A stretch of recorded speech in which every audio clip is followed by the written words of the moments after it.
क्या आप जानते हैं कि द्वापर युग में एक ऐसा भयानक युद्ध हुआ था जिसमें भगवान श्री कृष्ण के पोते के कारण स्वयं महादेव को रणभूमि में उतरना पड़ा था। ये कथा है शक्तिशाली असुर राजा बाणासुर की, जिसकी शक्ति और अहंकार ने पूरे तीनों लोकों को हिला दिया था। बाणासुर ने हिमालय की कठोर वादियों में भगवान शिव की ऐसी तपस्या की कि स्वयं महादेव उसके सामने प्रकट हो गए। अपनी भक्ति से प्रसन्न करके उसने शिव जी से एक अद्भुत वरदान मांगा और उसे 1000 भुजाओं का अजेय बल प्राप्त हो गया। ये शक्ति मिलते ही बाणासुर का अहंकार आसमान छूने लगा। उसे लगने लगा कि अब संसार में कोई भी उसका सामना नहीं कर सकता।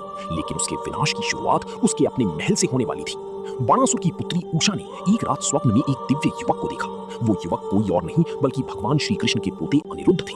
उस एक स्वप्न ने उषा के हृदय में प्रेम जगा दिया। जब उसने अपनी प्रिय सखी चित्रलेखा को ये बात बताई, तब चित्रलेखा ने अपनी योग शक्ति और मायावी विद्या से अनिरुद्ध को रातों रात द्वारका से उठाकर उषा के कक्ष में पहुंचा दिया।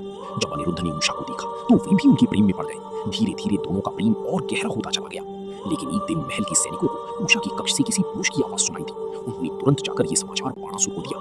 क्रोध और अहंकार में अंधा बाणासुर तुरंत वहां पहुंचा और अपनी पुत्री के कक्ष का द्वार तोड़ दिया। अंदर अनिरुद्ध को देखकर उसका क्रोध भड़क उठा। दोनों के बीच भयंकर युद्ध छिड़ गया। अनिरुद्ध ने वीरता के साथ मुकाबला किया, लेकिन अंत में बाणासुर ने छल पूर्वक नागपाश अस्त्र का प्रयोग कर उन्हें बंदी बना लिया और कारागार में डाल दिया। जब ये समाचार देवर्षि नारद द्वारा श्री कृष्ण तक पहुंचा तो उनका क्रोध प्रज्वलित हो उठा। वे तुरंत अपनी विशाल सेना के साथ बाणासुर के राज्य की ओर बढ़ चले। रणभूमि में श्री कृष्ण के प्रचंड प्रहारों के सामने बाणासुर अधिक देर तक टिक नहीं सका। अपनी हार और मृत्यु को सामने देखकर उसने अंत में भगवान शिव का स्मरण किया।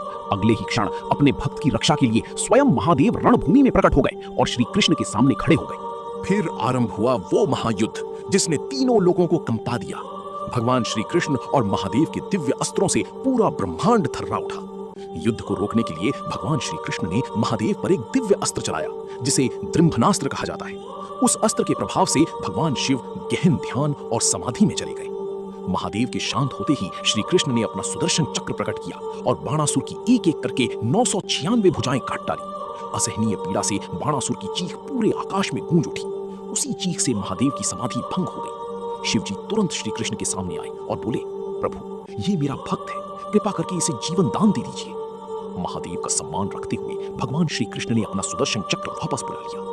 ये दृश्य देखकर बाणासुर का सारा घमंड चूर चूर हो गया। वो तुरंत श्री कृष्ण के चरणों में गिर पड़ा और अपने सभी अपराधों के लिए क्षमा मांगने लगा। इसके बाद उसने पूरे सम्मान और विधि विधान के साथ अपनी पुत्री उषा का विवाह